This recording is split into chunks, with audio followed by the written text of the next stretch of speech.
ఈరోజు మీరు చూస్తే విశాఖపట్నం 93 మంది పిల్లలు, ఒక అతను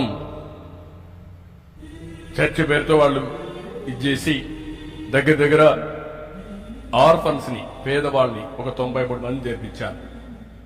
సరి అయిన శ్రద్ధ తీసుకోకుండా ఒక డిన్నర్ పెట్టి పేరెంట్స్ ను పిలిచి వాళ్ళ సరైన భోజనం అంటే మామూలుగా చెక్ చేసుకోకుండా అందరూ నలుగురు చనిపోయే పరిస్థితికి వచ్చారు.